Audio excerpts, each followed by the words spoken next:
As my husband and I stepped out of the car, my mother-in-law and sister-in-law eagerly approached him, their eyes widening with excitement.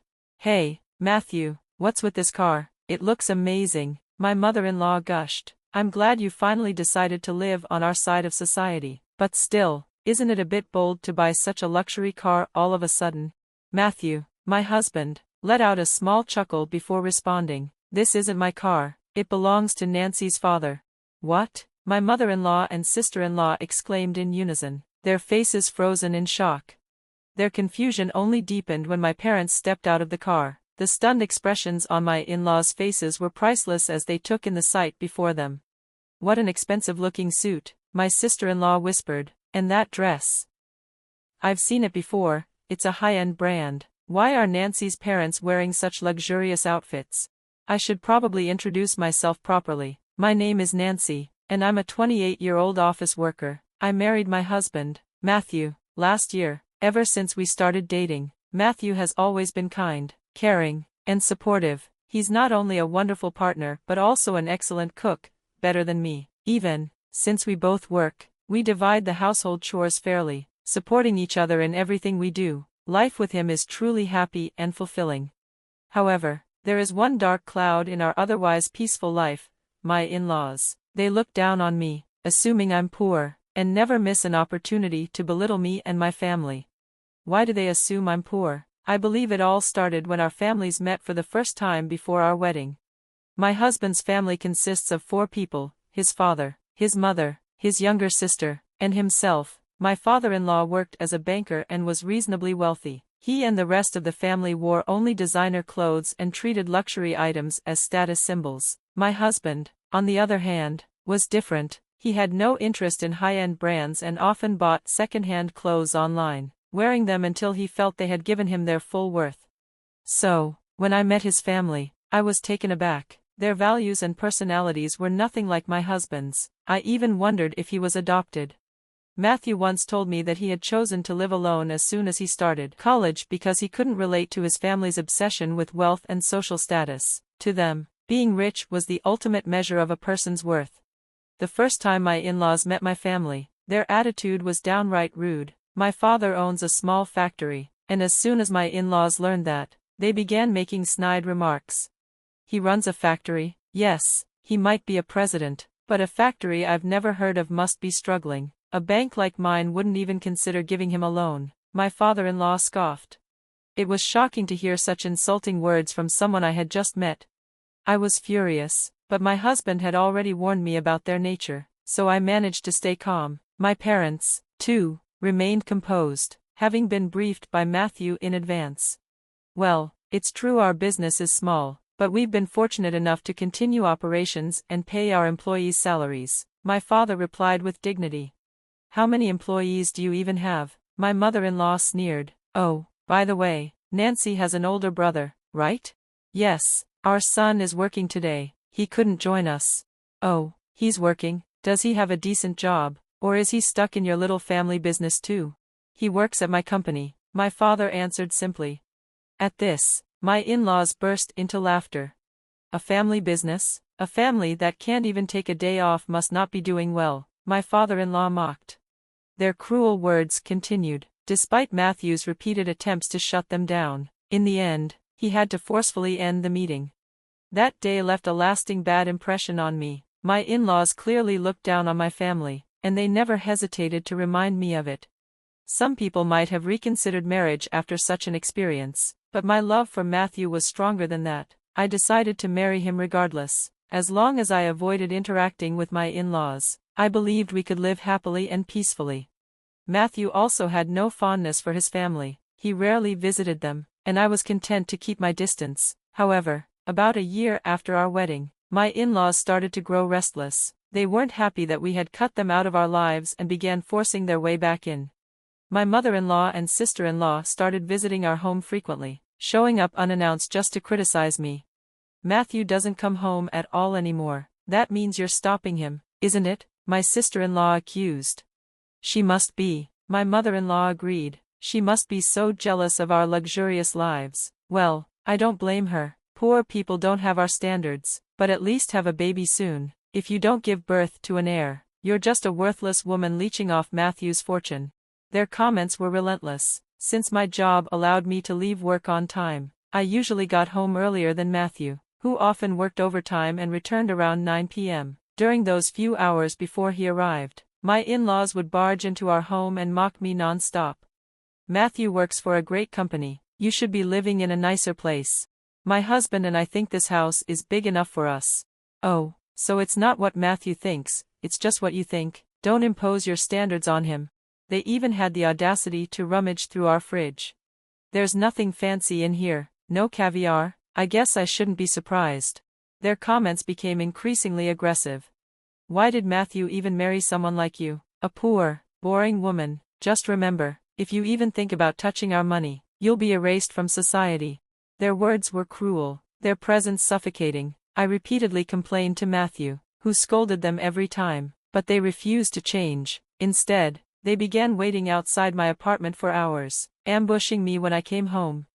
To avoid them, I started spending time at cafes until Matthew finished work so we could go home together, but they didn't stop.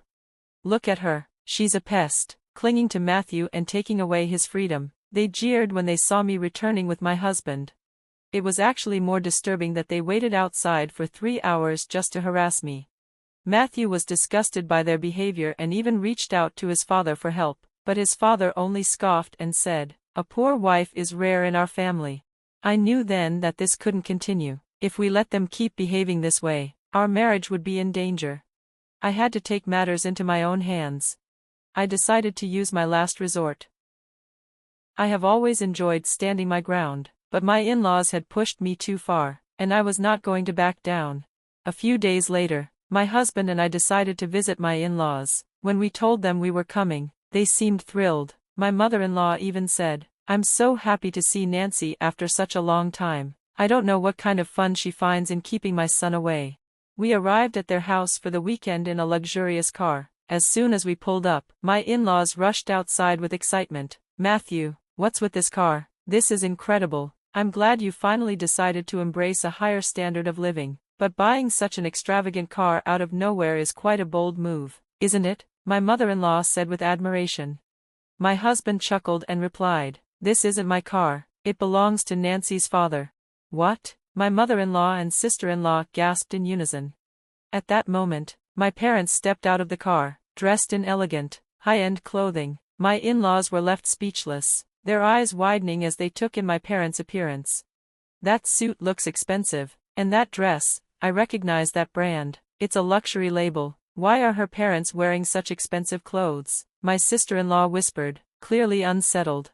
Then, my brother stepped out of the car. At 6 feet tall, he had the presence of a model. He wore a sharp, brown designer suit, just like my father's. My in-laws' expressions changed instantly.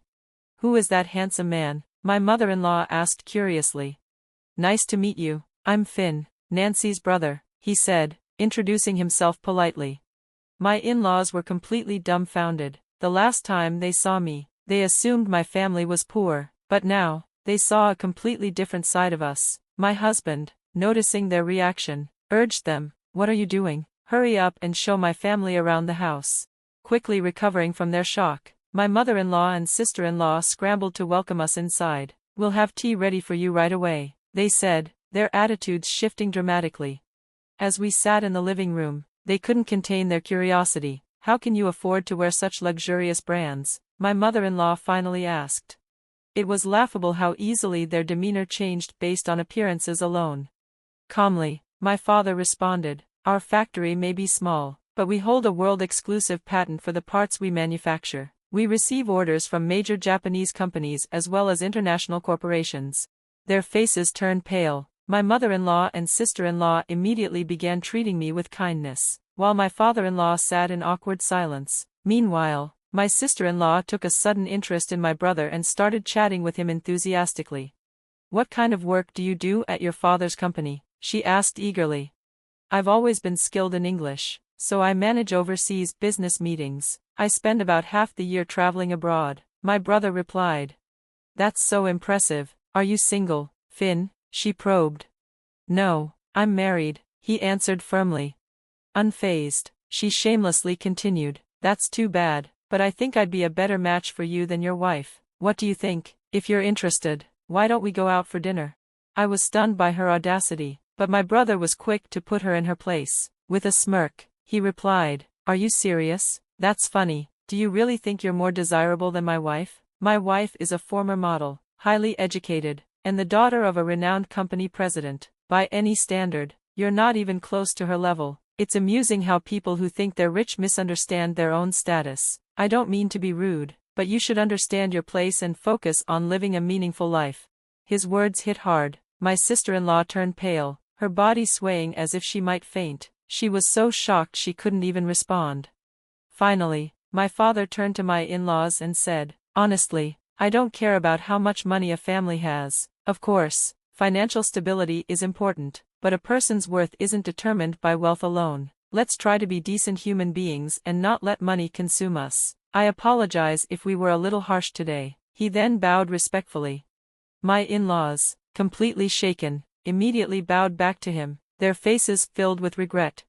Since that day, my in-laws have never attempted to bully me again. Instead, they frequently reach out to me, overly polite and eager to stay in touch. Honestly, their sudden interest is more bothersome than anything. For the record, my parents and my brother aren't the type to flaunt wealth. They only played along with my plan this time. My father actually prefers wearing an old, comfortable suit, and he has no interest in luxury brands. My brother, on the other hand, is extremely kind and never looks down on people. That's precisely why his wife's father admires him so much. He even asked my brother to take over the company instead of his own eldest son. I did feel bad for making my family go through all this, and they were exhausted on the way home. In the end, I was able to return to a peaceful married life with my husband. I haven't visited my in-laws since then, though my husband still sees them during Thanksgiving and Christmas. After that incident, my in-laws changed. Whether they lost their confidence or genuinely learned their lesson, they no longer brag about their wealth. My husband even mentioned that he feels much more comfortable around them now. I don't know if they'll ever revert to their old ways, but for now, I'm just relieved that the situation has been resolved. I'll continue to prioritize my husband and my family, living with gratitude and humility. They once thought they were superior, but in reality, my family was far wealthier than they were. If they had any sense, they should feel ashamed. Constantly looking down on others doesn't make you better, it only makes you smaller. True wealth isn't about material possessions but about character and integrity. In the end, I'm glad we gave my in-laws a reality check. I hope to continue living peacefully with my family, cherishing the happiness we have.